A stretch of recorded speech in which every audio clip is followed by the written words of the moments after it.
Welcome everyone on this sunny day. We were like, is the weather going to keep people away or will it encourage them to come? So I'm very happy to see all of you.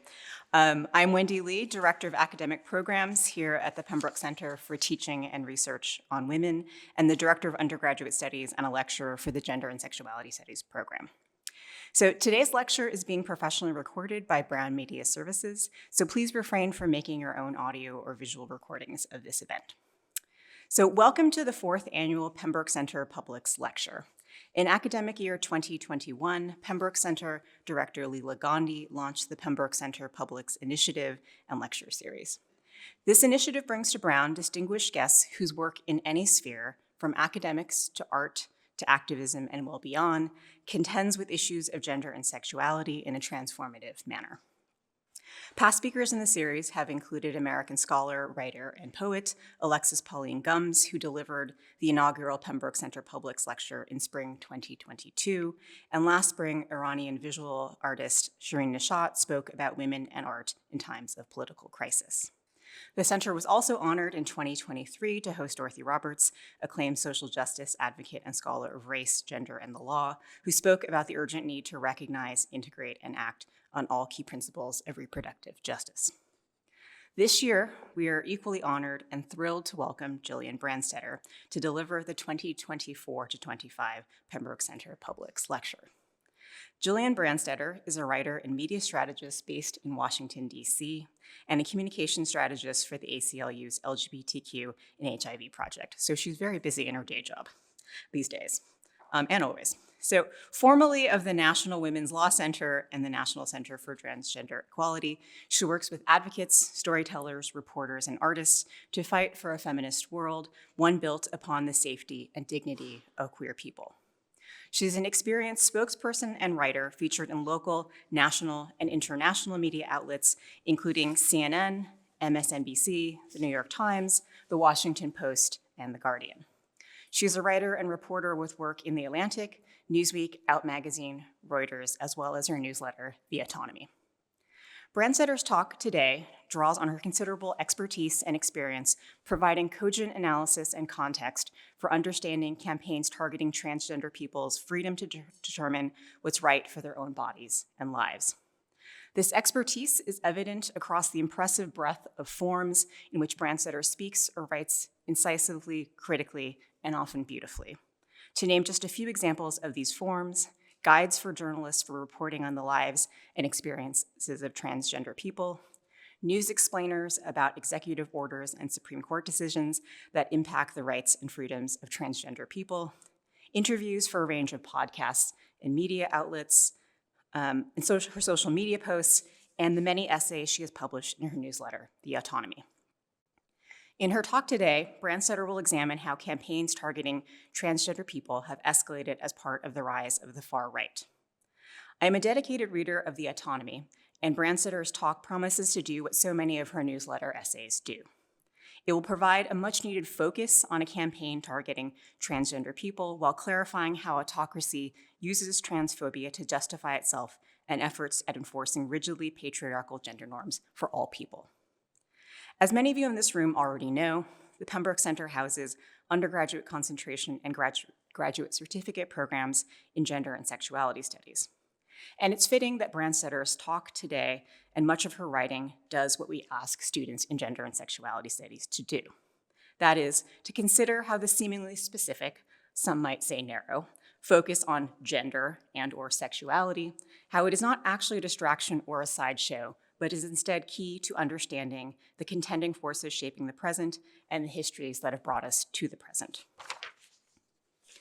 Given that the academic subject of gender and sexuality studies is also a target of everything these days, it seems, of the far right in particular, I would also like to give a plug for Branstetter as something akin to a vital resource for those of us who teach gender and sexuality studies. So I strongly encourage you to read her newsletter, The Autonomy, and follow her on social media. And I feel like I need a disclaimer, like on YouTube, this is not a paid promotion, but her work is wonderful. And I started my current position, and I'm a big advocate of using it in the classroom, because when I started my current position in 2021, in a casual conversation with my colleague Denise Davis, who is a senior lecturer in gender and sexuality studies, who's here today, she recommended a podcast interview with Branstetter.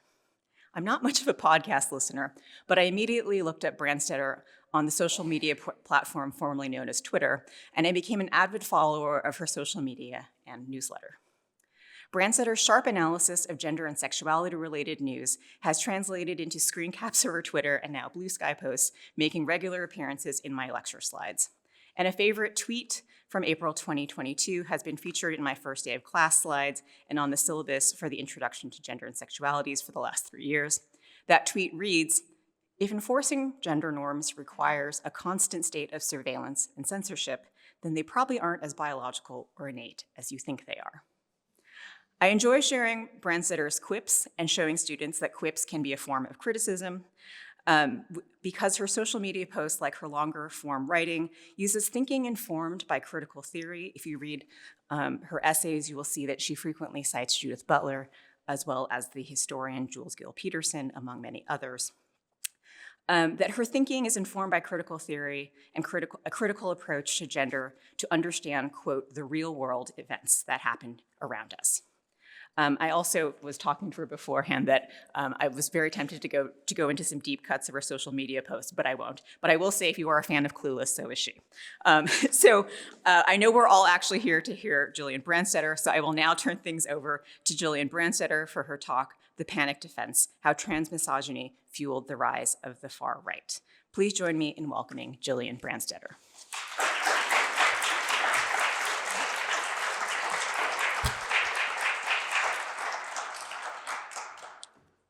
Who doesn't love Clueless, right? No.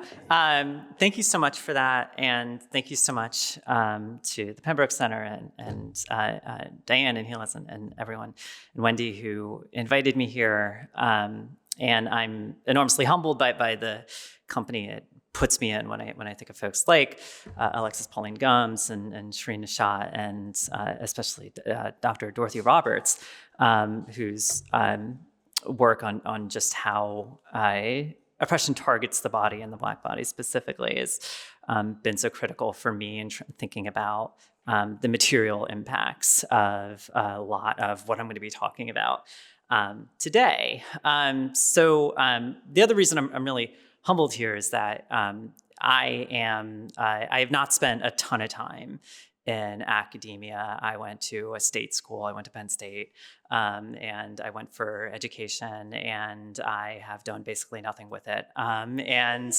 I, even though I guess this year, but I went into freelance writing and reporting, and was briefly a healthcare reporter in Central Pennsylvania, covering what was then the rise of the opioid overdose crisis. And then after Trump was elected, before Trump was elected, I had been volunteering with local LGBT center and working with a lot of trans people and a lot of trans youth and their families. That sort of pushed me to start looking for work at a larger scale where I could do some of this advocacy. And I got a job at the National Center for Transgender Equality. And I was then basically a press secretary, but it largely meant working first and foremost with lots and lots and lots of reporters, but also with other advocates and organizers, and yes, lots of academics and writers and artists.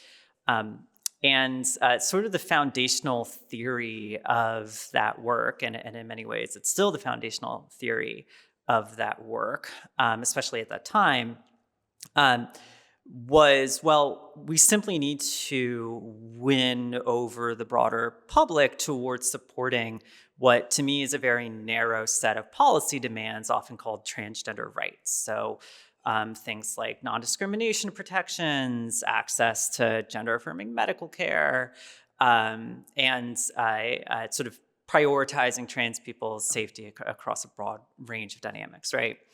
And the theory of change for a lot of this was that, well, if in polling, and this is still true, the number one indicator for somebody's support for any number of sort of trans rights policies is actually knowing a transgender person in your life. Like, if you actually know a trans person, then you're significantly more likely and to support access to accurate identity documents, to oppose bans on gender-affirming medical care, you name it. And the thinking has always been like, well, if we can simply approximate that experience of knowing a transgender person through working with the media, through storytelling, which is very loaded term in nonprofit advocacy, and through, like, broadly speaking, visibility, then we can slowly move people in the right direction. And that's not necessarily wrong, but a question, like, it would be very difficult for me to say that that's going particularly well right now. Things are, I mean, to give you one example, I have worked with a family a lot in Arizona, the Trujillo family, and they have advocated publicly, both on behalf of and with their now 16-year-old son named Daniel, and fighting for, opposing bans on gender-affirming medical care, introducing the state legislator, and building community around Arizona, and especially within immigrant communities in Arizona. I learned last week that they are leaving the country, and specifically because, one, they have a transgender kid, and two, Daniel's father is was in the country legally, but obviously that's not stopping this current administration. That to me is like, that feels like a failure to me personally, and it should feel like a failure, frankly, to all of us, but especially those of us in the advocacy community. So one of the things that I want to try and do today is one, first off, let's make sure I know how to use this device that I got a 20-minute tutorial on. Great, okay. So what I wanted to do today is, one, walk through, first off, a bit of prehistory to this current moment. And when I say this current moment, I really mean like the last decade. And specifically this moment in the 2010s that, if you read a lot of writing, gets called the tipping point, right? And based on this Time magazine cover with Laverne Cox, but it was sort of there was a sea change in how trans people were being talked about within the media. So first I want to look at what was the prehistory to that moment, then look at that moment and why it kind of failed, basically, right? Like, did it lay the groundwork for where we are right now? Then I'm going to get more into the meat of not really critical theory. I know theory is a loaded term in academic, but I didn't know how else to call these two sections. So basically, the theory of how the far right in this country encounters trans people, and importantly, why trans misogyny is embedded into some very deep myths and some very old systems within the country as a whole. And then lastly, into practice, which basically I want to go over what's been happening since 2020, why it started in 2020, and this is this wave of legislation that's been targeting us, and where we can hope, if anyone's feeling much hope right now, to go from this moment. So with that in mind, I want to start with a quick definition. So the reason I called this the panic defense, and wanted to focus on trans misogyny specifically. So if you don't know what the panic defense is, it is now a decades-old legal argument that is often brought into criminal courts by usually cisgender men who've been accused of violence against usually a transgender woman. And the argument goes, well, I didn't know she was trans, I learned she was trans, and it just drove me crazy. And so therefore I acted violently towards her, or I took her life, as is unfortunately frequently the case. And if you know anything about the violence that trans people experience, like most violence that women experience, it is most commonly coming from men we already know, which means they already likely know that we're trans too, right? So the purpose of this argument, when it's brought up, is to act, not necessarily meant to be exculpatory of their acts or even get them out of being convicted. Its goal is to persuade a jury. It is playing to a jury that has been primed to view trans women as the aggressor in any given situation that we're in. You can find these it's a zine called Self-Defense for Trans Women. You'll find it in bookstores occasionally. And one of the key points it has is that if you are screaming for danger, people will assume that you are the aggressor in that situation. So there's a sort of inversion in dynamics that trans misogyny relies on. And one of the things I'm going to talk about is basically how trans women's inversion of the oldest hierarchy that most of us learn, the first hierarchy that most of us learn, is used to justify not just violence against us, not just state violence against us, but also the dismissal of our subjectivity, the dismissal of any voice that we give to our own experiences, and the dismissal of any people or institutions that might be allied with us. You're going to hear me say this a few times because for some reason 2024 was a banner year for writing on this topic, but there was a great book that came out last year by Jules Gill Peterson, you mentioned. It's a fantastic historian. If you haven't picked up her work before, she wrote a great book called A Short History of Trans Misogyny, and she says, as an exercise of interpersonal or state violence, trans misogyny operates through the logic of the preemptive strike. The idea that it's again that inversion of the idea that a trans woman is inherently a threat because of the hierarchy we defy, and trans misogyny is meant to then justify the violence against it. Of course, lots of misogyny operates that way, but it's that fundamental challenge of the hierarchy that a trans woman represents that ends up justifying this. This process of misrecognition and projection construes its targets as inherently threatening. The threat label, in turn, justifies aggression or punishment rationalized after the fact as a legitimate response to having been victimized. The trans misogynist enjoys the rare privilege of being at once the victim, the judge, the jury, and the executioner. And one of the foremost examples of this dynamic involves this woman named Frances Thompson. Has anyone here heard of Frances Thompson before? So Frances Thompson was a former slave who lived in Memphis in 1866. And if you know anything about Civil War and post-Civil War history, Memphis in 1866 was the site of one of the most brutal acts of guerrilla white supremacist violence following the end of the Confederacy, right? Because after the Confederacy fell and after sort of the war was over, then sort of started this guerrilla warfare aspect, right?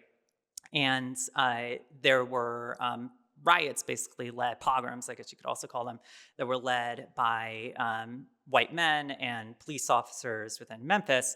And Frances Thompson, who was living in Memphis with another woman, was assaulted and raped by a group of men, including police officers in Memphis. She was invited to speak to Congress afterwards because they opened this investigation, as they did into a number of these acts that happened in cities and towns across the South. And she testified against these men and spoke about her experience being assaulted. When she returned to Memphis, she was arrested, and they submitted her to a physical examination and determined that she was assigned male at birth. And I hesitate to call her trans. This is about 100 years before the word transgender would even really exist or be coined. But at the very least, she was trans-feminized. And Jules is very good about this dynamic of not projecting the word trans onto people who existed in the past, and recognizing this dynamic of trans-feminization, that she was assigned male at birth and that she was living as a woman, including when she was enslaved. And this was then used by people in the South to justify a long range of violence or dismiss the testimony of people people who had been victimized on, I guess it's at stage, what is this direction? Right, there's the story of Eliza Pinkston, and they're noting who was a Black woman in New Orleans who was assaulted in a similar fashion, and she testified, and it was a source of public controversy And these pro-Confederacy, pro-slavery newspapers were like, well, how do we know this is another Francis Thompson case? And the very idea being that like, oh, well, why should we believe anything they're saying since they're lying, quote unquote, about their sex, or they're misrepresenting their sex, or they're inverting this hierarchy. And this to me is like, so like Jules and others, obviously there are definitely examples you can find of trans people and trans misogyny long before the Civil War, through the antebellum South, through the history of colonialism. But this to me is one of the most clarifying examples for how trans misogyny operates in the world. And I think you can see a rhyming dynamic to this, even just in like today's rhetoric about trans misogyny and how it operates in the world. So with that in mind, I want to talk about this period that was basically right before what is now known as like the tipping point of like the peak of trans visibility. And specifically because I have a major pet peeve in writing about this time period, which is that it gets referred to as like, it's this notion that trans people had increased visibility, right? But of course, trans people had been the focus of fascination and mockery and sexualization within mass media as long as mass media had been a thing. And we had been the focus of exclusion and marginalization, medicalization for years and years and years and years. So what I want to do is sort of start the road to what was this moment in the 2010s? What was it trying to do? And why, especially now looking in the rear view, did it fail? So to that end, I think it's helpful to start with sort of how the medical world has encountered trans people. So I only have an hour, and this could be an entire semester-long class. So trust, and that's true, by the way, of a lot of things I'm going to be talking about. Trust me, I'm a stone skipping across a very deep pond on a lot of these topics. But specifically, all of the things that now get called gender-affirming care, synthetic hormones, genital surgeries, top surgeries, all these sorts of things, they long predated even these words, transgender, transsexual, transvestite, which came out of the medical field.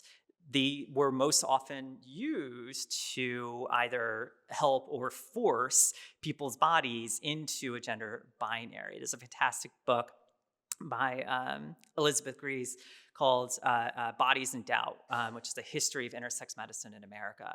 And basically all the tools that, all the treatments that we now call gender-affirming care were being forced onto intersex people for literally centuries. And up into the 20th century, especially with the development and the growth of psychiatry, they were still very much operating from the standpoint that their chief goal was helping and or forcing, they would call it helping, but very frequently forcing people into rigidly binary performances of gender and embodiments of gender. And that included obviously like the pathologization of any queer people, of any defiant women, of Black people, of a long list of people, right? And basically to like sort of set up these power structures. The way that these terms like transvestite, transgender, and transsexual come about is basically they found that when they would subject some of these queer people to, conversion therapy, and I don't mean like, but I'm a cheerleader and sort of like Christian counseling camp, and that's obviously awful as well.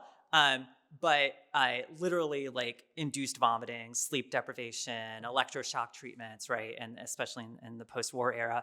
Great book came out last year. I told you I was going to say that, called In the Shadow of Diagnosis by Regina Kunzel, which charts a lot of this history.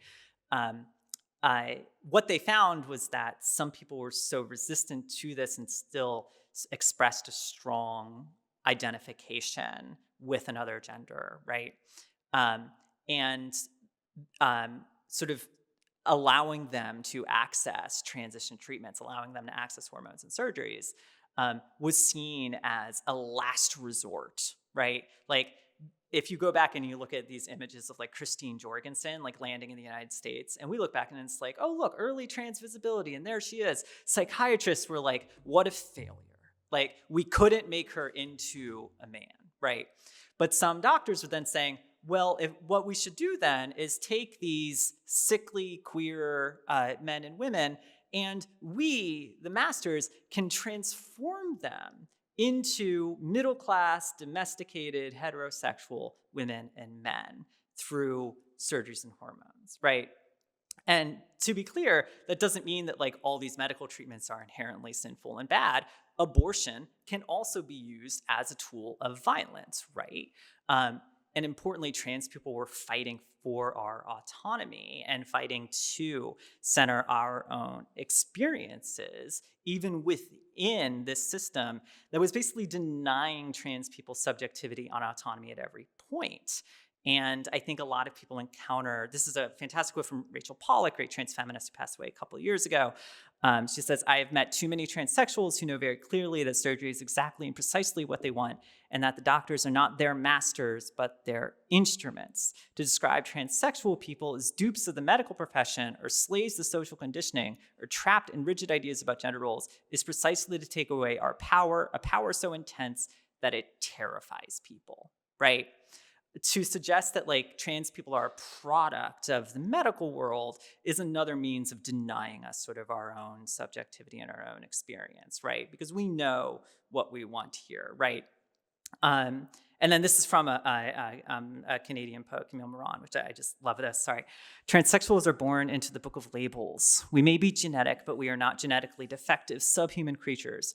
By the very nature of our difference, the independence of our alien spirituality, and the passion of the power of our will, we are a threat to the ruling delusions of the mental death profession. No one has our permission to debate the validity of our existence, to define our reality, to dismiss our pain, and to name us. We name ourselves. That, like, my heart wants to jump out of my chest when I read that. And it's from a fantastic piece you can find called Why a Transgendered Woman Calls for the Destruction of Psychiatry. Anyway, this dynamic doesn't really even begin to change. First off, there are many cases where it still hasn't changed, but doesn't really even begin to change within the medical field until like the 1990s and the 2000s and the growth of the informed consent model. Basically, you are an adult and you can consent to these treatments, right? And this is also when you start to see not an informed consent model, but certainly the normalization of encountering transgender youth and granting them some subjectivity over their gender as well.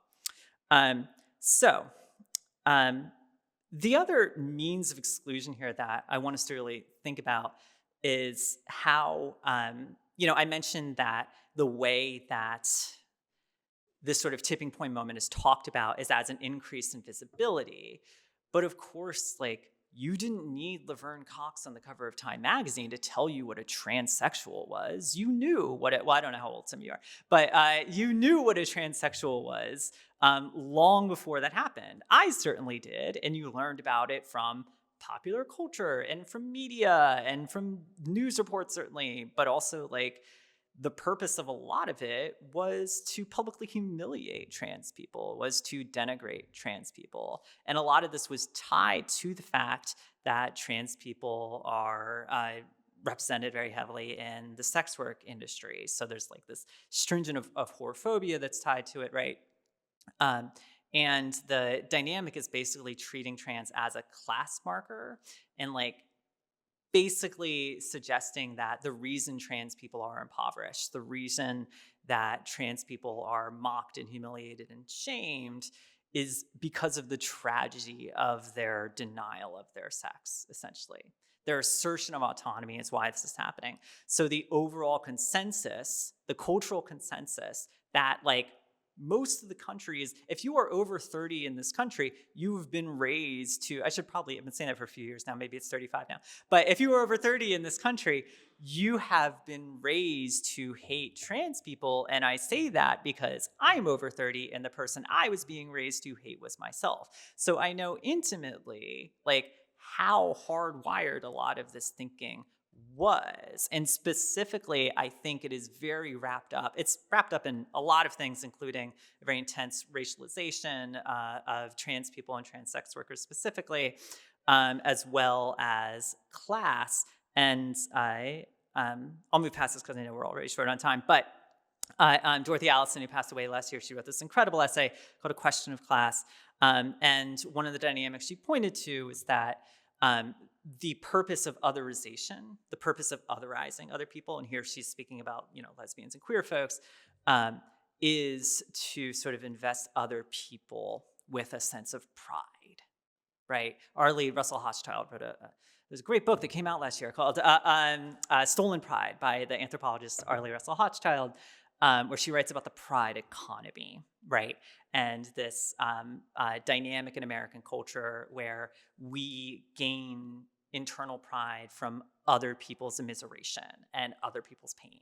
And that's like the thesis of Me to Trumpism, by the way, right? Like, if other people are suffering, then I must be doing better because of their suffering, right? And that is the dynamic that trans people, are serving now, but especially in this era when, like, in elite spaces, openly demeaning us was more than fair game. It was applauded, it was essential, it was vital.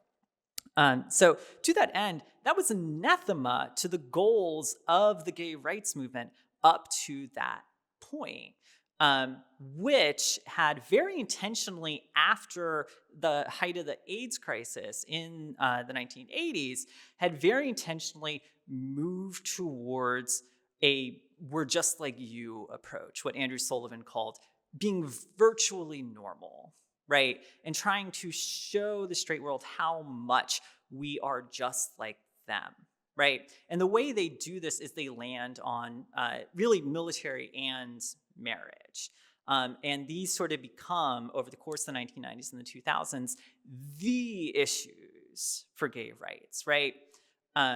And the end result of that, that serves sort of two purposes. That wasn't just sort of to endear the straight world to gay people. It was also very distinctly, and I'll get to this more, to push away radical voices, to push away what they saw as not just leftist voices, but the lower class, certainly the non-white, as well as trans people, and to present, Andrew Sullivan was writing in the 1990s about like the feminization of the gay movement, and how they wanted to put this more masculine, straight-laced face on it, right? What one writer, I'm blanking on her name, but who she called it heterosexuality without women, was what they were trying to sell, right? And certainly, like, a trans person, especially if you think of like what the public's conception of a trans person was at this point, is like completely anathema to what they're doing, and it creates this dynamic. I might need to press my nurse button again. Is there a mouse? Amazing.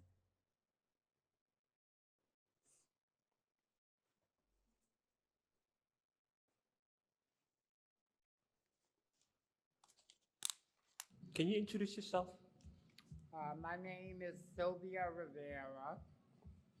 I'm co-founder of Street Transvestite Action Revolutionaries, which is now Street Transgender Action Revolutionaries. And my co-founder was Marsha P. Johnson. What about the issues of that there's a lot of organizations that have included T in their bill, like lesbian, gay, bi, and trans? Is there real inclusiveness, or is it just a smokescreen? How do you feel about that? No, that's the bottom line. It's a big smoke screen. This movement has become so capitalist. It is a capitalist movement. I see this movement becoming a straight gay movement that only believes in that almighty dollar. Now, what kind of logic is this? I don't understand. We do not owe the straight community a damn thing, so why should we be giving them our money? I feel highly offended. So what is the purpose of us, not us, because this is no longer my pride. I gave them their pride, but they have not given me mine. But Sylvia was speaking to there. I wanted to show that clip, one, because it's incredible, and two, because Sylvia Rivera is obviously incredible. But specifically, there's like, if you read a lot of, especially like, there's this cartoonification that's happening with Sylvia Rivera and Marsha P. Johnson. These were like radical communist street revolutionaries, right? Like they were closer to the Communist Party than GLAAD, right? And they found themselves being pushed to the fringes. And, you know, Sylvia's 8 years before this interview, she buried Marsha P. Johnson. And she died a year after this interview. And that is sort of like where the nonprofit space is. When I, first off, going through the 2000s and sort of like in trying to push aside trans rights as much as they can, or delay trans rights as much as they can. Which is why I wanted to bring this up from Monica Roberts. I had the pleasure of meeting her. She passed away a couple of years ago. Founder of Black Trans Advocacy Coalition, incredible journalist of the Trans Griot blog.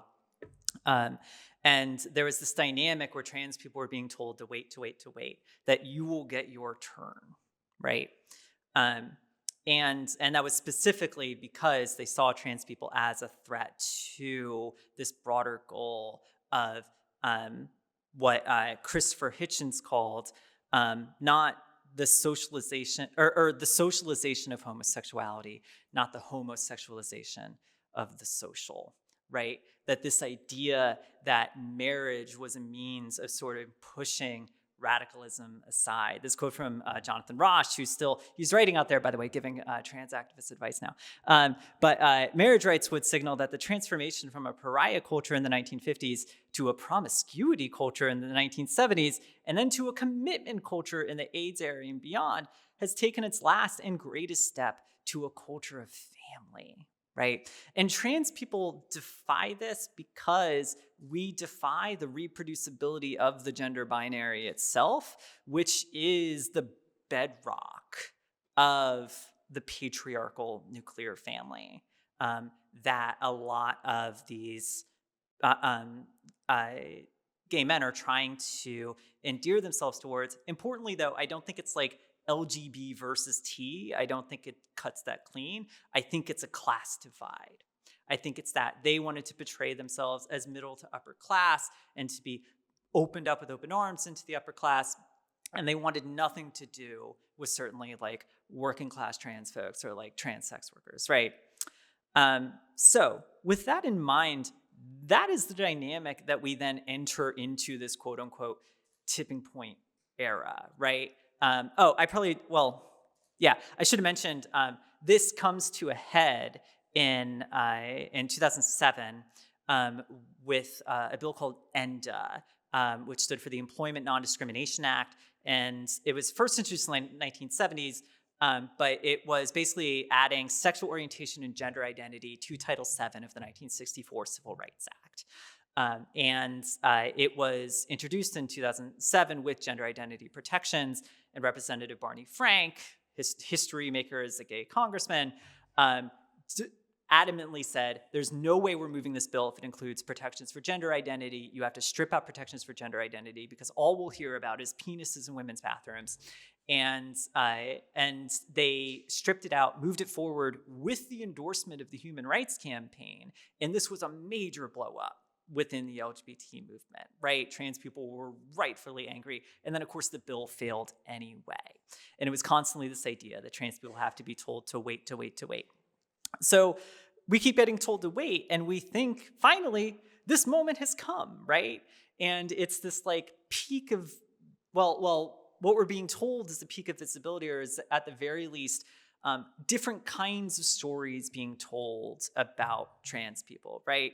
And principally what I want to answer is like, why didn't this work? How did one lead into the other? So importantly, over the course of the 2010s, this wasn't just like sort of an artificial boost in visibility. There were literally more trans people out, right? There were more you were more likely to know a transgender person. Again, think back to what I said at the beginning about the theory of change within mainstream advocacy. This was like, oh, this is this theory of change. We'll come out, we'll meet more. And you can sort of see the same line if you go back into messaging research on something like same-sex marriage. It's just nice and clean and linear, and it'll work great.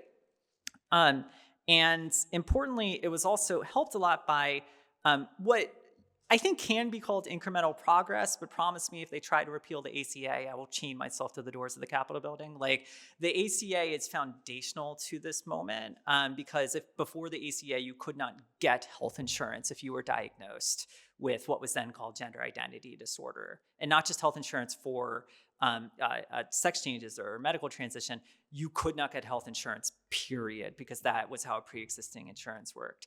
Kids, a pre-existing condition before the ACA was if you had a long list of disorders, an insurer could decide not to carry you because you had that, and that could range of anything from diabetes, certainly HIV, to ADHD, to literally like PTSD could get you denied insurance, and certainly gender identity disorder was among that. So over the course of the second Obama administration, access to transition care and access to healthcare generally becomes a lot easier. And that, I think, is part of the bedrock of what's happening here. But importantly, it's still, particularly in the rear view, incremental, because we can see now, as the Trump administration is undoing so much of it, how fragile a lot of that progress was, right? And importantly, so first off, Susan Faludi has her own thoughts on trans people. We're going to set this aside for right now. But within her book, Backlash, she says, the anti-feminism backlash, and she's writing this in 1991, has been set off not by women's achievement of full equality, but by the increased possibility that they might win it. And I think before this moment, there was a cultural consensus that trans lives were unlivable. It was a bipartisan consensus. It was held across elite cultures.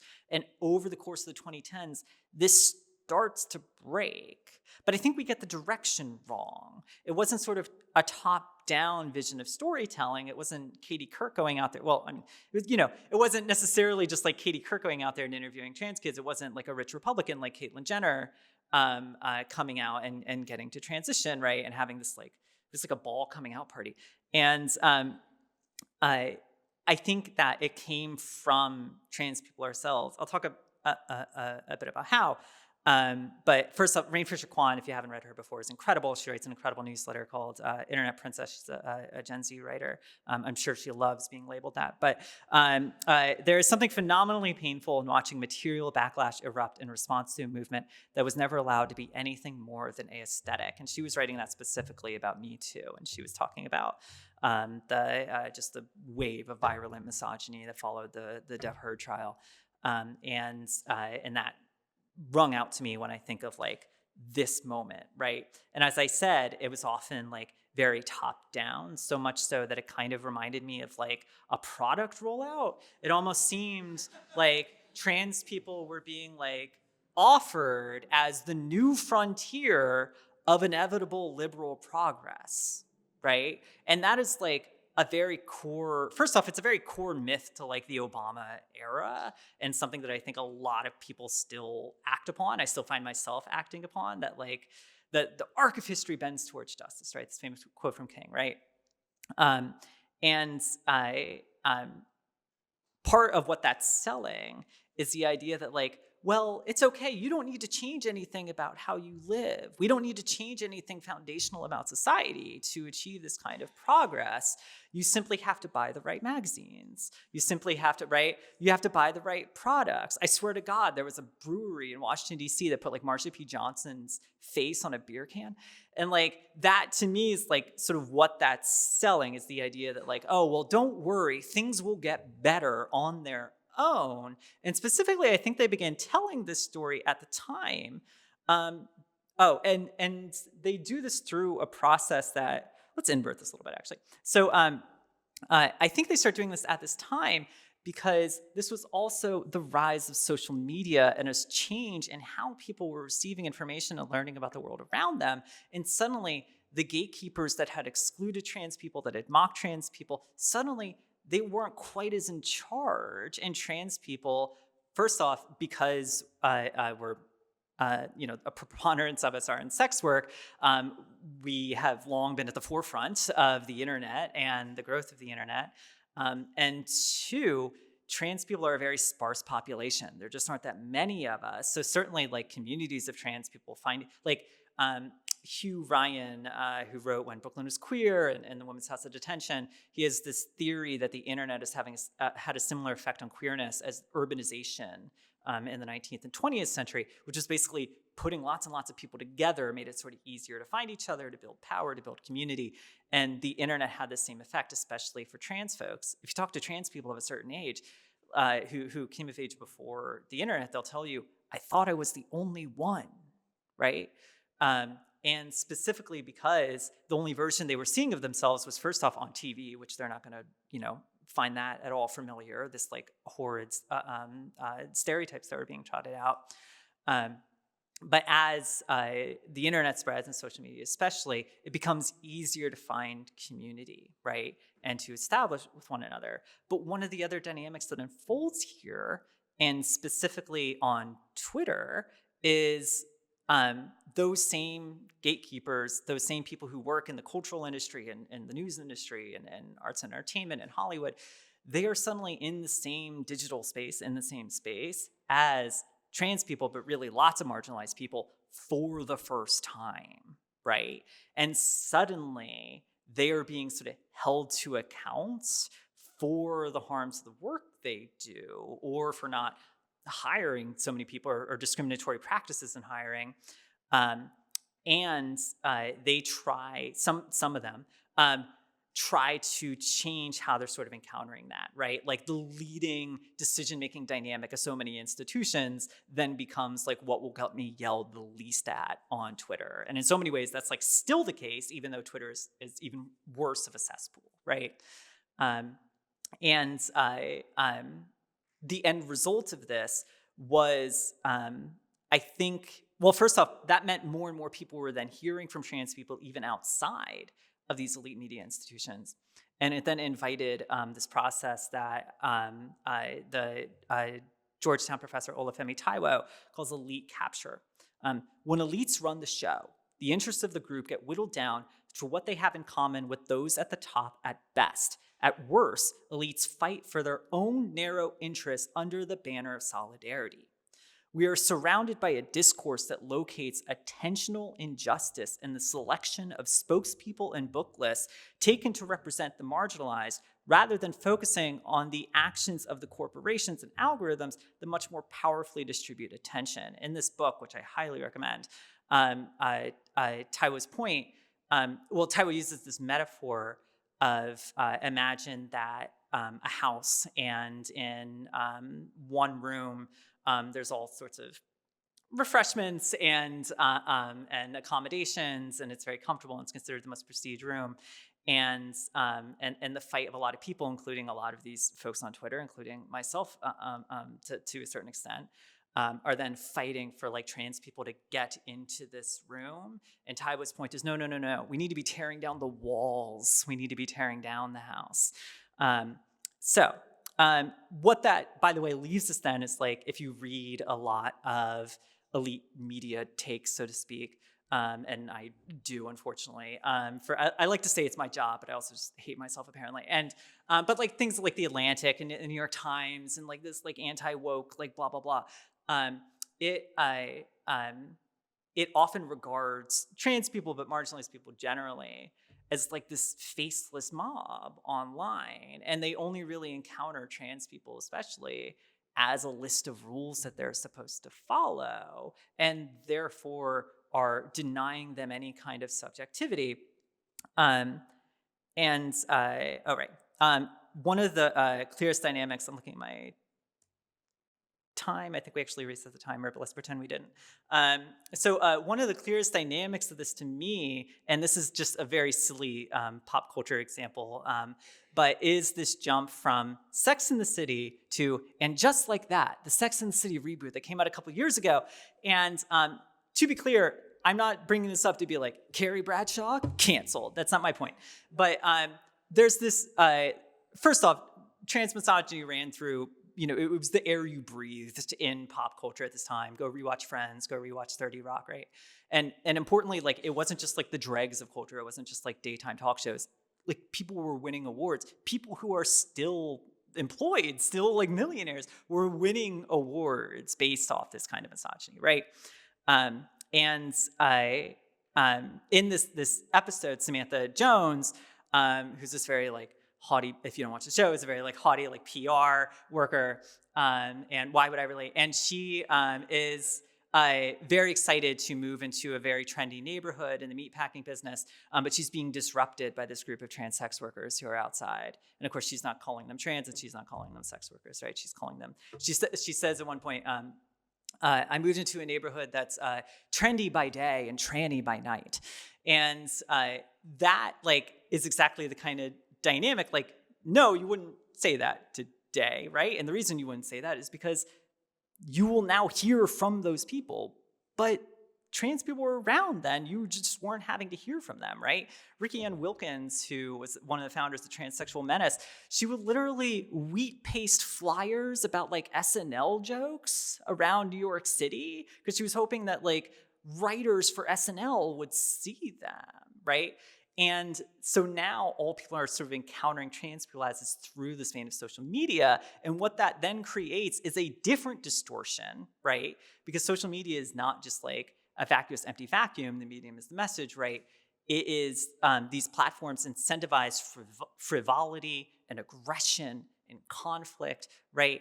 And so it then creates a different stereotype in their minds, which I think is exemplified by Che Diaz, who is this character on And Just Like That, who literally is like a podcast host and a comedian, literally has a button on their podcast that's called like the woke moment button, like when they want to like correct like somebody's thinking, right? And basically the goal is like sort of scolding the rest of the cast for being like outmoded and outdated, right? And it is this caricature of trans people that is like extremely censorious, extremely like very focused on language and lacking really any material concerns, right? And that is sort of created through this moment. So to that end, the reason that I think a lot of people did that, I came across this quote from the Klags lecturer, Sarah Schulman, one of my deep idols. She gave this lecture in 2009. She wrote this, and it was based from a book she wrote called Familial Homophobia. She says, quote, "What is most difficult to face, but increasingly obvious as gay visibility provokes containment but not equality, is that homophobes enjoy feeling superior." Remember that pride economy? Remember what I was saying about the thesis of Trumpism? They rely on the pleasure of enacting their superiority and go out of their way to resist change that would deflate their sense of supremacy. Homophobia makes heterosexuals feel better about themselves. It's not fear, it's fun, right? And God, isn't that prescient, the way trans people are being portrayed right now, right? Visibility was a construct that the gay and lesbian movement invented to explain and excuse the cruelty we were experiencing. We denied that it was intentional. Instead, we invented the idea that it was an inadvertent consequence of heterosexuals having a lack of information about what we are really like. If they would discover how we truly are, they would not want to hurt us. There's this like inherent naivety to this goal of visibility, right? And it's this idea, like I said, you didn't need those magazine covers or those news specials or the very special episodes of a TV show to tell you who a trans person was. You already knew who a trans person was, and many people had already decided that you hated us, right? And that is how we get to what, basically how trans people become the main character in right-wing nightmares. Or at least one of many. And I'll talk a bit about the relationship with obviously lots of other strains that run through far-right rhetoric and Trump's rhetoric and conservative rhetoric around racism and misogyny more generally. But first, I think the important thing to understand is that it's not unique. This is a through line that runs through strongmen around the world right now, is what Judith Butler calls Judith Butler didn't coin this, but an anti-gender panic, right? Who rant against this ideal of gender ideology. And that's Vladimir Putin, Viktor Orban, Recep Erdogan, and Jair Bolsonaro in his natural state, hospitalized for some reason. And now he's out of power and convicted. Who knew you could do that? But basically, they projected this very like masculinist sense, and they did so not just because it's like an appealing kind of politics, like a macho aesthetic. They did so because a patriarchal understanding of gender roles is inherent to a lot of nationalism, right? A patriarchal perspective on reproductive politics and the labor arrangement of reproductive politics is inherent to a lot of nationalism. And specifically, there's this notion of, now I think it gets called the Great Replacement theory, right? It's this incredibly racist and anti-Semitic conspiracy theory on the right wing, which suggests that immigrants are being driven into wealthy countries by Jewish people. This is where like George Soros comes up. They'll even use this phrase "globo homo" on occasion, right? And they're being driven into Western countries to basically dilute, right, like white power, essentially, is the crux of this theory. But the other half of that is that they are then pushing queer identities or gender ideology, which is like anything from, any feminist belief to certainly support for reproductive autonomy and abortion and birth control, up through the rights of queer people and trans people, especially because, again, trans people defy this binary that lives at the foundation of it, right? Not just the binary, but this notion of cisness, right? The idea of like the primacy of the gender assignment, right? And think about that, like literally an assignment as a distribution of labor, right? That is foundational to nationalist politics. And the Italian philosopher Alberto Toscani, in his 2022 book, writes, "Where the migrant of color is the avatar of the Great Replacement, the eventual extinction of whiteness and its component nations, transness is the emblem and emissary of a great disorder, the scrambling of sexual difference and the destruction of the family. For them, the decline of the West is gender trouble, and the contagious desire for a better life beyond hierarchies of racial identity and sexual normality is an illness, a social pathology, the deviant dystopia against which to erect the regressive image of a life of incessant struggle and the desperate desire for a tradition to come." And I think I'm going to skip this if I can. In the order of perhaps 500%. But here you've seen a phenomenon go from something that was treated essentially just as a medical issue, is very concentrated among young males, is very concentrated among males who had identified as women, using that gender-sex distinction their entire life. You've seen that go from this to, again, not too far under 5% of all kids concentrated among girls. So these questions are very tough to discuss, but they're serious questions. I mean, is society self-sustaining to some extent? If 30% of men simply aren't willing or able to sleep with women, if another 2 or 3% of, in particular, young women want to modify their bodies so they cannot, in many or most cases, have children, I mean, that's something that's an issue almost at the structural level. And you might ask, why is that going on? It's something that at very least needs research. It's a challenge to the perpetuation of the species, is what you're saying. And if both trends increased, yes. Yes, that's right. Yeah. So did we go to the next slide? Sweet, we did. Okay. Importantly, like that to me is the central role that misogyny plays generally, but trans misogyny especially.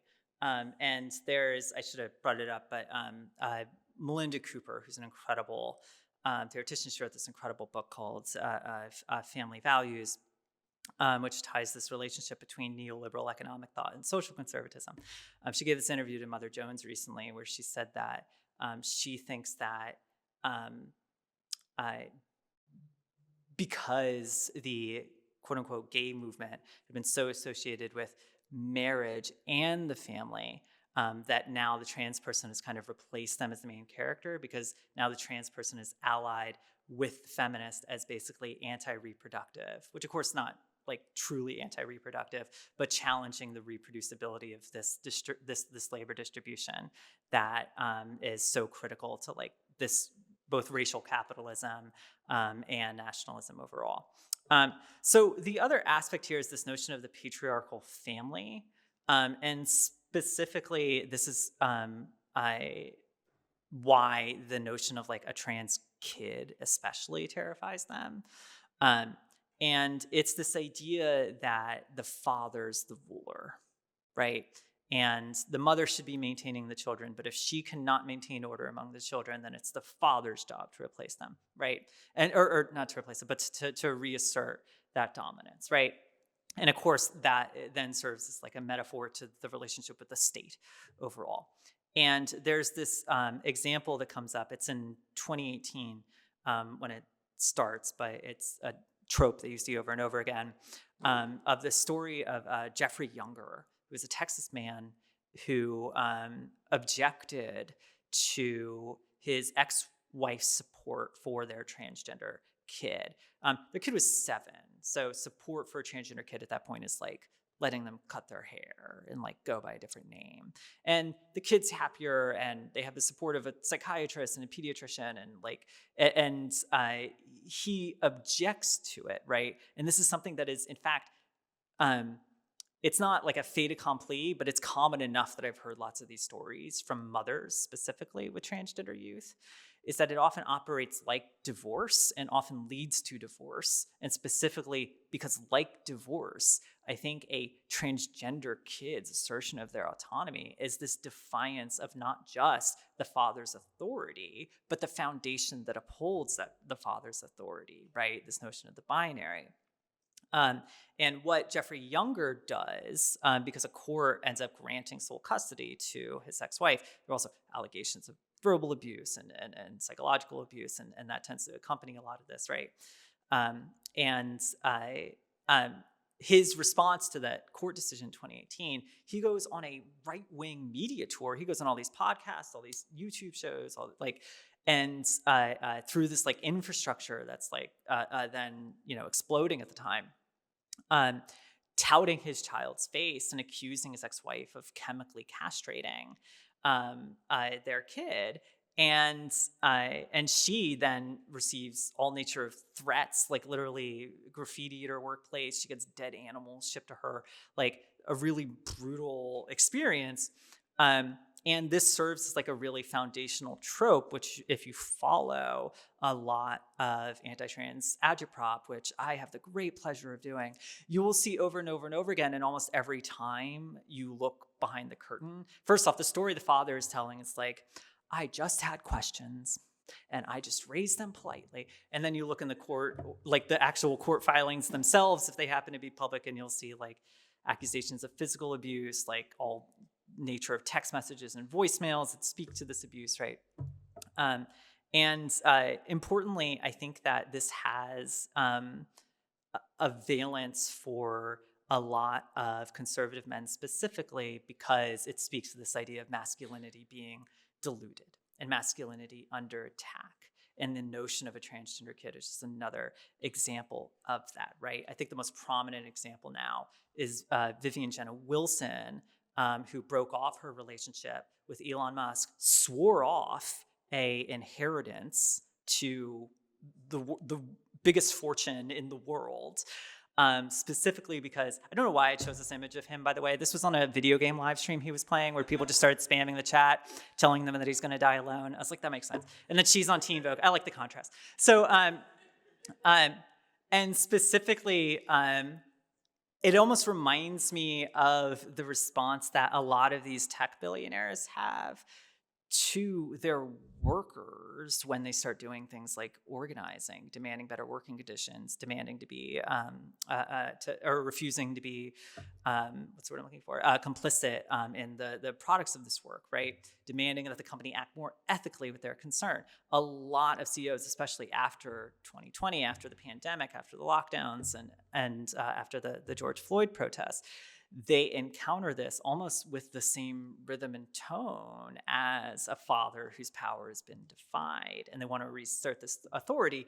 And it's not just that CEOs are then treating their workers like children, it's because I think a lot of fathers treat their children like CEOs, or their children like workers, rather. So I mentioned the other dynamic here is, and I mentioned sort of the tie-in to a faith and neoliberal capitalism. I mentioned Melinda Cooper's fantastic book, Family Values, which traces over the last 50, 60 years the history of the relationship between neoliberal economic thought and social conservatism, especially racist social conservatism. And there's this fantastic chapter in it where she looks at this book called Private Choices in Public Health, which was a public health book written after the, amidst the height of the AIDS crisis in the late 80s and 90s. And specifically, they felt that these two economists, one of whom, Thomas Phillipson, is now a federal judge with a lifetime appointment, they feel that AIDS and the spread of infectious disease generally offers a unique natural experiment in personal individualized risks, right? And the idea being, remember that quote about the promiscuity culture of gay life, right?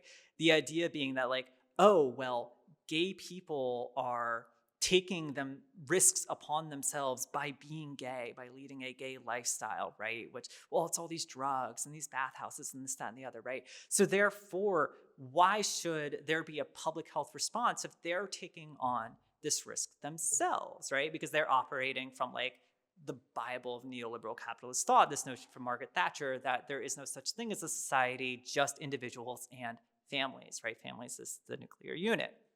And you see a lot of that same logic in regards to trans people's pain, as well as the fact that something that comes up again and again and again when you read in Jules Gill Peterson's work or Judith Butler's work, if you read a lot of trans historians and trans theorists, is this notion of interconnectivity, right? The idea that gender is a social construct depends first on that you believe in the social, that you believe in the fact that our interactions with one another are important and they produce things on their own. They have an impact on us, right? And second, it means you believe that we are then constructing something, right? When we say that gender is a social construct, we mean it is literally constructed socially, that it is defined by the ways that we interact, by the culture we grow up in, right? It's sort of dependent upon these things. That is so contrary to the way that neoliberal capitalism operates, which is inherently invested in this idea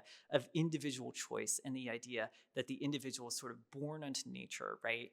And I don't know, I'm getting too far afield and I know I'm already short on time. Okay. But that is one reason why I think sports ends up proving this incredibly sticky issue, even for many liberal folks. First off, sports was landed on after sort of the failure of the bathroom bills, which again, only failed in the short term because of that top-down power dynamic that I was describing earlier, right? It was corporate boycotts in North Carolina back in 2016 that defeated it, and that's why they're sort of making a resurgence now.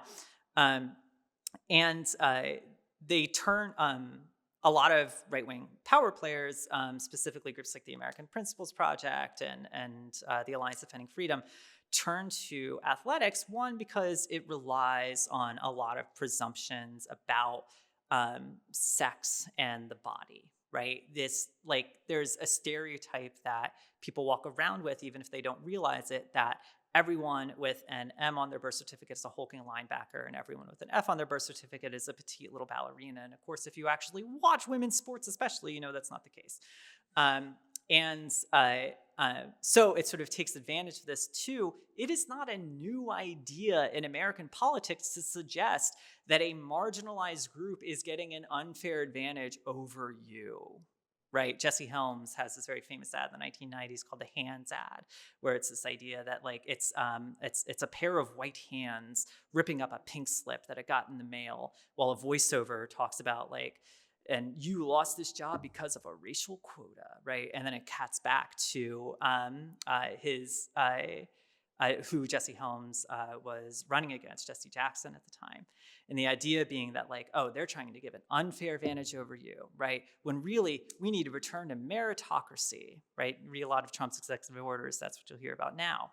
Sports, like capitalism itself, is a constructed environment of forced scarcity resting on the lie of meritocracy, right? Like anyone can tell you that opportunity and accomplishment in sports, certainly like personal skill and devotion is a major part of it, but lots of people walk onto the field with inherent advantages and traits. To get people to that conclusion, you sort of have to challenge the idea that meritocracy isn't real in the first place. And that is an extremely sticky belief in American culture. And it's one reason why I think a lot of liberals even are struggling with this. So I'm not going to remember what this was. Okay, fine. Wait, why are they all blank? Okay.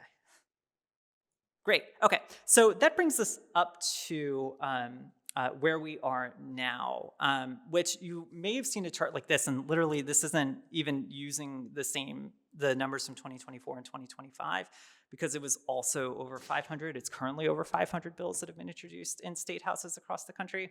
And I want to talk a little bit about the path to this place, which has been fueled by all those ideas I was just talking about, and has been frankly successful because all those sort of shortcomings of this sort of like soft focus advocacy that we were talking about. So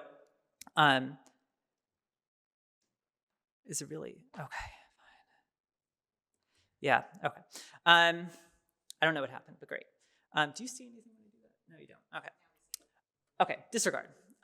No, but there's a blank slide. It's not supposed to be blank. We're not going to get there. Okay. What was I going to say? So a few things happen in 2020 that I think are really critical to understanding why these bills start to climb. First off, start from the standpoint that the far-right legal movement, which are organizations like the Alliance Defending Freedom, the Federalist Society, right? They've already fought to capture the courts for a lot of reasons, to weaken the democracy, to weaken our democracy, to push money into politics, and to certainly overturn Roe v. Wade, and as their eventual goal, feudal personhood, right? And they respond to what is this notion that a trans life is almost looking a little bit more possible in the 2010s as basically an existential threat to their entire project, which rests on this notion of cisness, the primacy of the gender assignment, the primacy of like innate gender roles, and that this is the way, and that a patriarchal power relation is the way it's always been, and it's the way it should always be, and the dominant patriarchal family should be like the beating heart of society. The very notion of a trans person, particularly the very notion of like a happy, thriving trans person, is an existential threat to them. And importantly, what they want to do is find a means of regulating, and they're looking to justify discrimination on the basis of sex. They not only are trying, they oftentimes talk out of both sides of their mouth to argue that like, no, it's not the discrimination against trans people or abortion bans or these sorts of things are discrimination on the basis of sex, but also discrimination on the basis of sex is good. We should do that more. That's how they feel, right? And because they're looking for these twin systems of the world, right? And sex is this incredibly important word in the law. Sex, especially after the passage of the 1964 Civil Rights Act, which includes it for protections in employment, and Title IX in 1972, which expands sex non-discrimination protections to education, and the Affordable Care Act, which prohibits sex discrimination in healthcare settings and healthcare programs. So what they begin looking for is a way of winning court decisions that basically allow them to declare exactly what Trump has tried to declare through his executive order, that sex is an immutable set of traits and characteristics, and it should be the guiding point for people's roles and places in society and their rights under the law. And in 2020, something somewhat incredible happens, which is that my colleagues at the ACLU are representing a transgender woman named Amy Stevens, who worked at a Michigan funeral home, and she was fired from her job pretty much immediately after she came out, specifically because the funeral home director said that her mere presence would disturb the grieving process for families. And the Alliance Defending Freedom, who then started representing this funeral home, said, well, no, it was good that she was fired because maybe this will dissuade her from her god-awful lifestyle as a transgender woman. That's a real thing that one of their attorneys told Bloomberg. This reaches the Supreme Court, and at issue is not whether she was fired because she was trans. What is at issue is, was that act of discrimination on the basis of her trans status an act of sex discrimination?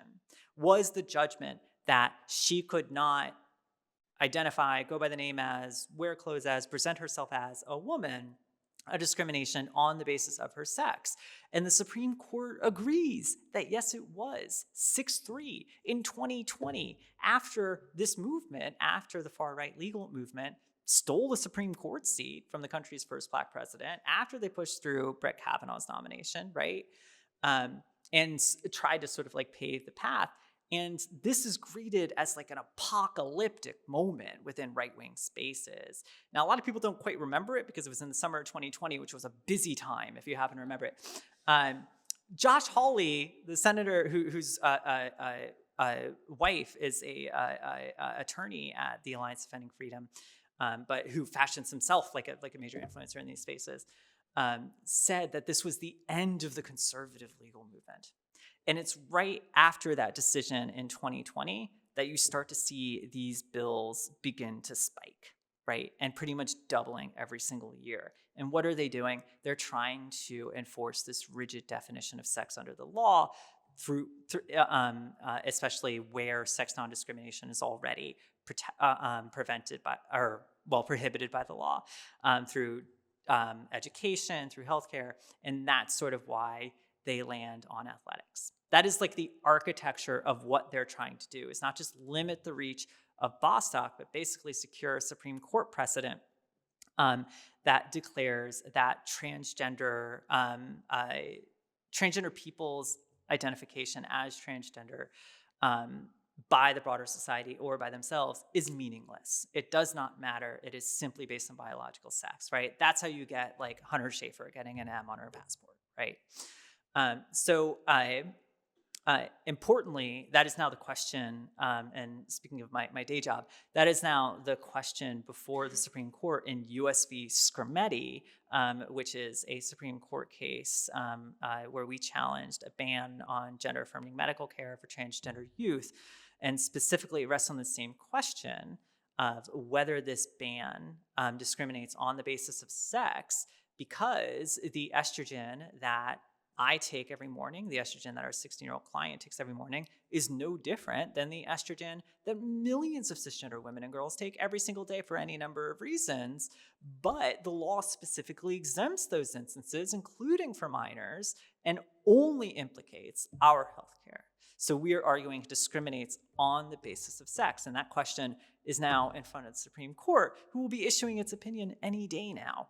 And of course, we challenged Tennessee's law, but it's now one of 25 states that have enacted these bans, right? And the other purpose that I think this serves, in addition to sort of the legal architecture and movement, is that the other thing that happens in 2020 is the nomination of Amy Coney Barrett.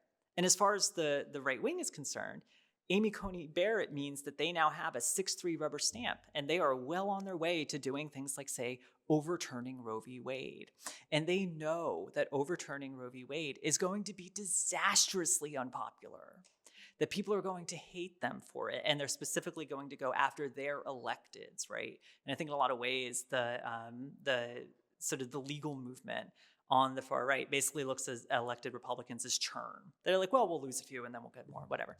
And importantly, they then, groups like the American Principles Project and Independent Women's Forum, which is this anti-feminist organization, then are working with Republican politicians to say, well, you can distract from abortion bans by yelling and screaming about trans people, right? And the other function here I think it serves is that it, especially in like a fractured media environment, you'll notice that like I haven't talked at all today about like TERFs or gender criticals. I think that they exist. Their role in U.S. politics, I think, has been greatly exaggerated. They, to me, are just like the packaging for all this, right? Like they are designed to sort of put on a narrative that I don't see in polling, that I don't see when I work with, feminist organizations, when I work in feminist spaces, and I, what's I gonna say? Who I think the audience for, the audience is for things like if you were near a television last year and you saw this like us versus they them ad, I think that is specifically to young men, right? And if you look at like the VoteCast data, we now know that one of the reasons Trump won was he pulled out all these low, I guess low information is what you call them anymore, but sure, low information young men who were watching sports or listening to sports podcasts, and that was sort of where this narrative was being pushed. And there are few things more appealing to a lot of men than the idea that they get to protect women from something other than themselves, that it's not them who is a danger to the women in their lives. It's these other people. It's immigrants, it's Black people in urban crime, or it's trans people, right?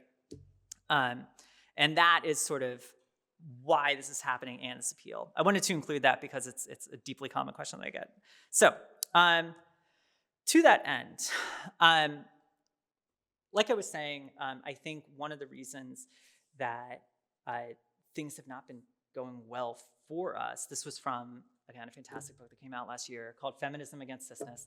And there's this essay by Joanna Woost where she says, to break the cycle of unstable liberal progress and conservative reaction, we might better attend to the political economic source of these campaigns against transgender rights. We actually have to understand the role that trans misogyny plays within these broader myths related to meritocracy and the inequalities of capitalism, to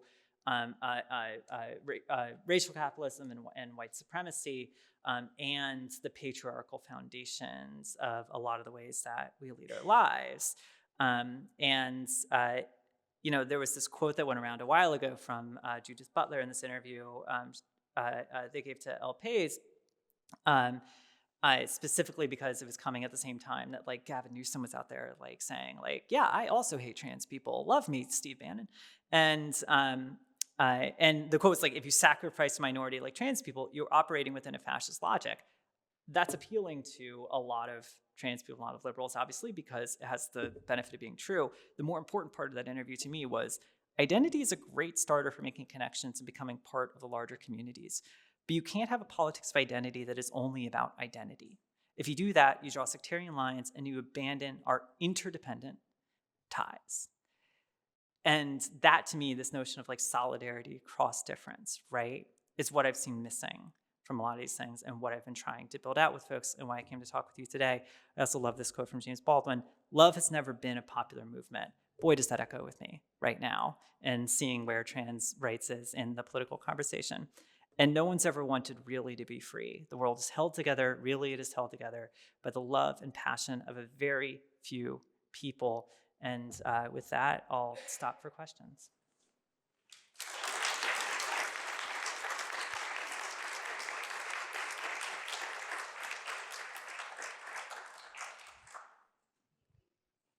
We have some time for questions. If you raise your hand, someone will bring a mic to you. I think we'll have about... That was a ton of information, by the way, I realize. And thank you for letting me go over. I also thought I was going to say, like, ask questions in the middle, and then for some reason I didn't. Hey, thank you for your talk today. I wanted to ask you, the right often uses the question, the gotcha question, what is a woman? So I was wondering how you would answer that question. Whatever she tells you she is, I think is my answer, right? I think that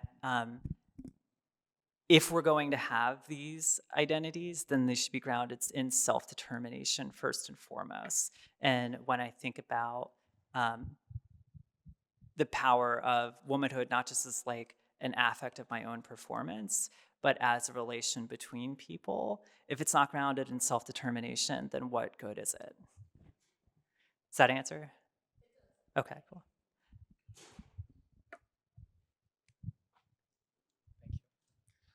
Thank you very much, Gillian, for your time. It was a great talk. In that clip from Tucker Carlson you showed us with the gentleman who had the magnificent facial hair, he was talking about focus on trans boys. It sounded like, with young girls, transitioning. Whereas it seems a lot of conservative media is focused, not a lot of, but when it comes to adults, the focus is on trans women. Do you see what I'm talking about? Can you like sort of square that circle, like how there's this switch from like this very concern from assigned female at birth, girls transitioning to boys versus the horror terror of trans women? I think it fits within your thesis, but I'm really interested in your thoughts. Sure. So Sylvia Federici says that femininity is the uniform for reproductive labor. And the reason that, one of many reasons that trans women tend to be, like I said, the main character in so many of these stories, is because we suggest that there is a different power to femininity, that there is a different value to femininity, and we offer a separation of it from exploitation necessarily, right? I think trans masculinity is so terrifying to them. There was I'm trying to remember who it was that said this, but it was Iron Carmen in The Cut, who said that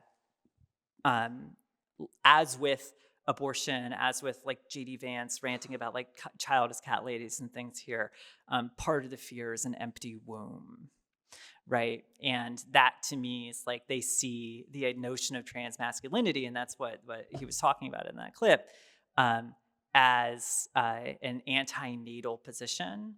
And they have, like I said, this sort of like twin fear of the other and the migrant, and this desire for like coercive reproductive politics, babies on babies on babies, basically. And the very notion, and also like, there's this strange dynamic within a lot of the right wing, including Tucker Carlson, that gender roles are innate and binary, but also they have to like perform them extremely. And like masculinity is always under threat, right? And the idea that masculinity could be grounded in self-determination as opposed to a birthright is very, very threatening to them. So I think that's sort of where it plays in. It's also just like there's, Jonathan Haidt does this in his book, what is it called? The Anxious Generation, which I really hated. And there's this, this tick he has, especially like interviews, if you listen to him, where he talks about, it's this book about like how our phones are making us crazy, which like, sure, but don't be an ass about it. And I'm remembering I'm being recorded, but he talks a lot about like clusters of girls. And he says that girls are making each other sick and they're making each other depressed. I remember he said that like, oh, well, girls, when they interact online, they do so in these very unhealthy fashions and they, pro-Anna and eating disorders and things like this. Whereas boys have like very healthy competition. I was like, have you seen what? So that to me is like, there's just like a grounded misogyny that sort of starts from, again, that like primacy of gender assignment. So even though like these are not women per se, they're encountering them as women and wanting to govern them as women.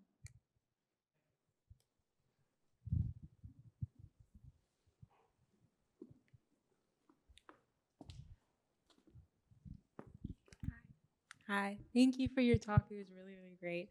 I kind of wanted to talk about see what your thoughts are on the sort of the idea of the incremental progress aspect that you were talking about, where trans people get left behind by sort of this like appeal to conservatism, and how that sort of reminds me of how during the suffrage movement, where the same idea where white women would appeal to men with the idea that like if white women get to vote first, then black women will get it later, like the same sort of like ideology. I was just wondering if you see a connection between those two things, and I don't know what that means. Yeah.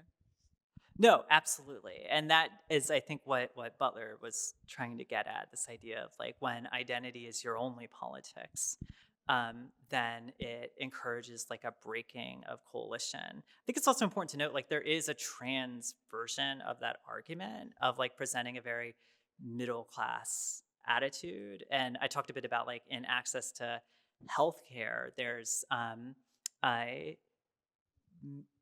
I don't want to say many, but I have met trans people who receive a great degree of validation because they successfully performed gender and successfully meet other people's expectations of gender. And that to them is like incredibly validating and valuable to them. And then they look down on everyone who doesn't, either because they can't or because they won't, right? And that too is like, well, as Butler says, like you're immediately operating from a fascist logic. You're immediately operating from a landscape of forced scarcity. I'm working on this quilt event. It's a whole thing.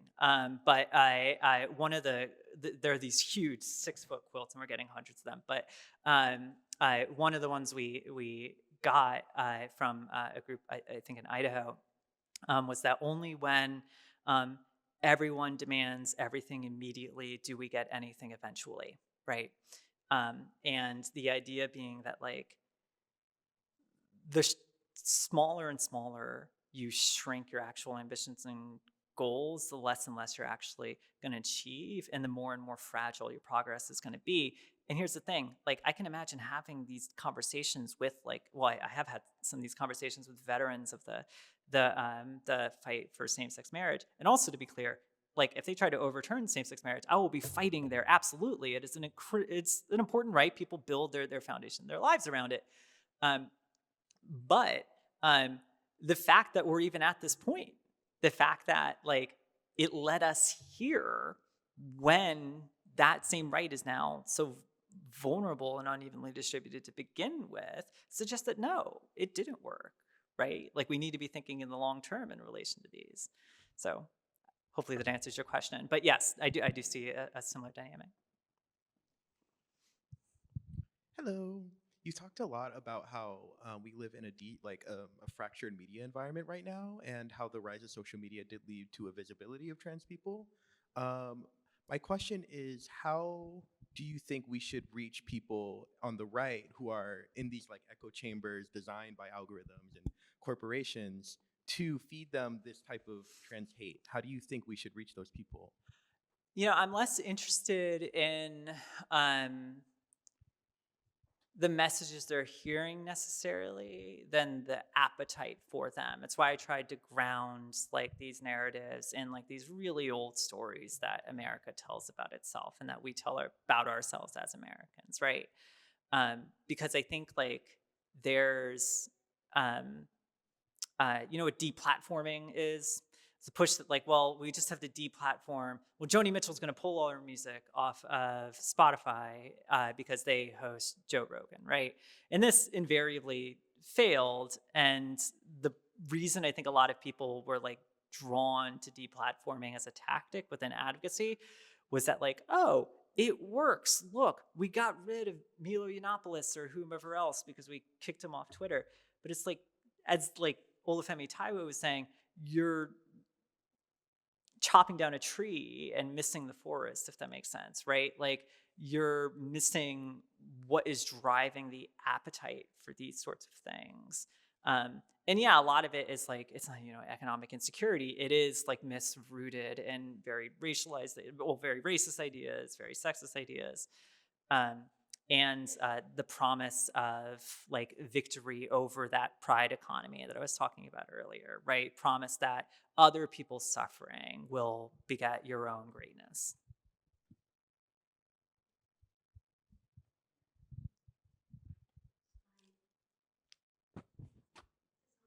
Yeah, I don't know why I looked excitedly like I knew you. Keep on. Yes, go ahead. So I was wondering if you would offer your own analysis on the Amy Stevens case. And the reason I'm asking is because Paisley Curra wrote an analysis before it was decided. arguing that the way that the case was argued was really, really bad for trans rights.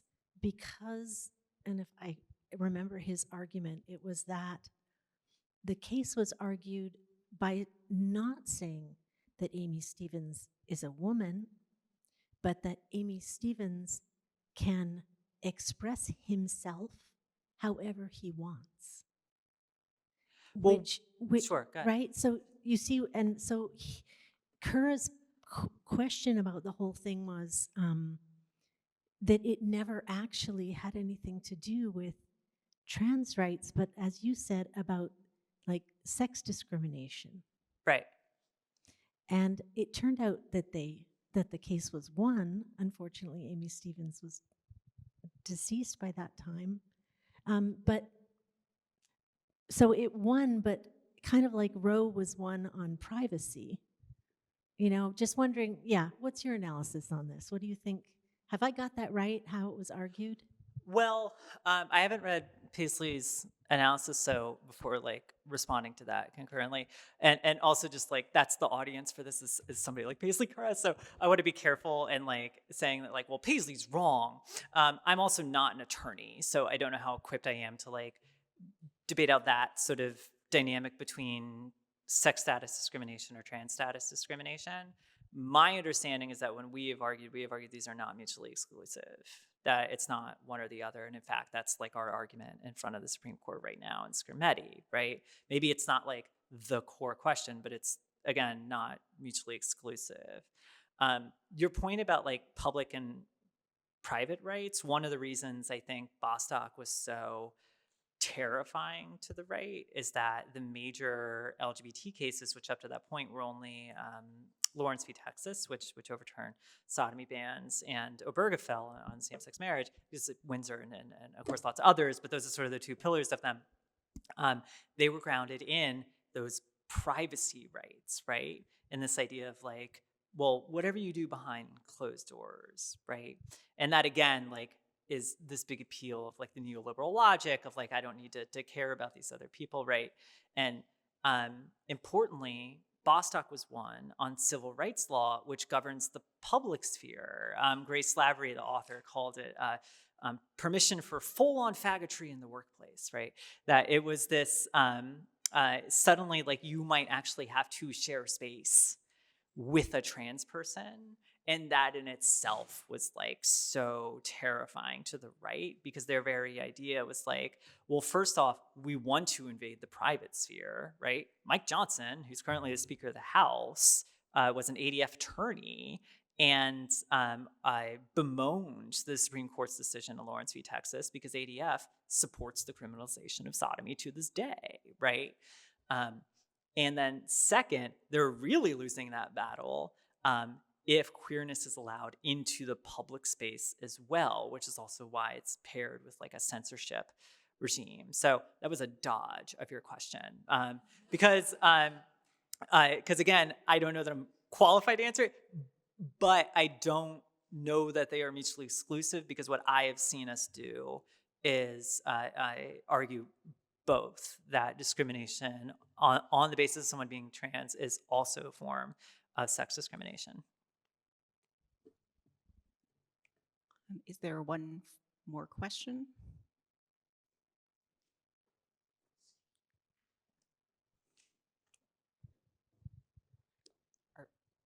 Would you like a break?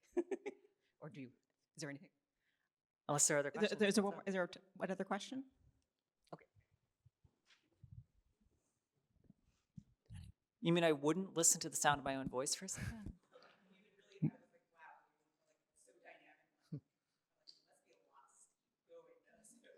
These are more comfortable than they look. Okay. It's okay.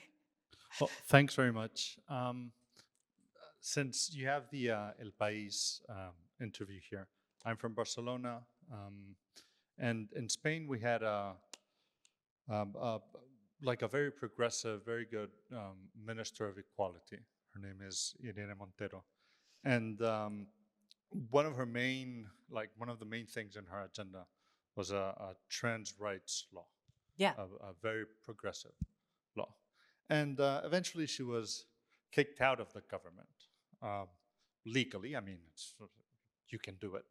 And I was wondering at what point, I mean, and she was the minister for this. So besides the president, it's pretty much the highest thing you can aspire to in order to push this kind of agenda. And I was wondering at what point does legal resistance is not enough? And we should, and sort of like taking inspiration from sort of like what you referenced from many decades ago, civil or uncivil disobedience. When would that kind of resistance start to be more logical? When we see that, even if we're trying to push progressive laws, there's no way this is going to be done. People are just going to get kicked out. And they sacked the minister. I mean, she was like a very powerful woman, Right. So imagine the little guy, right? So I'm just wondering, where do you see civil or uncivil disobedience fit into the resistance to this wave in Europe, but of course in the United States as well? Well, rather than advocate for people to break law while the camera's rolling, I think, no, I understand your question. So in this country, we have, first off, I haven't followed what's going on in Spain and with Citizen Go and this very influential anti-feminist movement and that has been railing against gender ideology and is very, very active in the global South, especially in pushing bills that, like bills in Uganda and in the Caribbean that criminalize same-sex relations and like threaten the death penalty with folks, right? Like, and importantly, I've been incredibly impressed at how well Spain has like pushed back against them and has prevented that from happening, right? Not that everything's perfect by any means, I'm sure, but second, so in this country, there's been this question of like, what happens if Donald Trump just starts ignoring court orders? We're kind of like watching that happen right now, where they're, if not ignoring them, certainly testing the limits of them by, say, disappearing people off the street for their speech and then debating whether I know these are two separate cases, but then debating whether they can bring back someone from an equatorial hellhole in the jungle, right? Like, and the question of like, what happens if he starts defying court orders? Well, first off, there's a great book that came out last year called The Revolution Will Not Be Litigated. And it's a collection of writings by lawyers for social justice from around the world. And importantly, the courts are not set up to provide us the kind of justice we deserve. That's not what courts are for, right? We have to build that justice with one another. After Dobbs, when the Supreme Court overturned the federal right to an abortion, the number of abortions performed in the United States has gone up every year. And yeah, it went down in states with bans, and it went up in states without bans, but that's because abortion organizers fought to build networks of community, networks of information, abortion funds, right, over the course of decades, because they recognize the fragility of relying on this legal right. And I remember Renee Bracey Sherman's group, We Testify, I posted these photos all around, or these posters all around DC when the Dobbs decision came down that said, "We'll do it anyway," right? And that to me is like my goal, especially when I think of like access to transition-related care and these sorts of things. It's exceedingly difficult, and in part because I think we have over-indexed on the kind of like soft power initiatives that I talked about here. Yeah.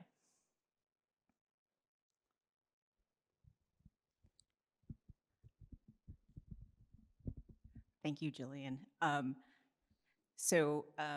want to invite everyone to join us for a reception in the behind the audience, where you can also perhaps speak with Gillian if she was want to continue conversation with her. So please join me in thanking today's speaker, Gillian Branstetter, for her lecture, for her labor and expertise, and not least of all, for her sharp wit.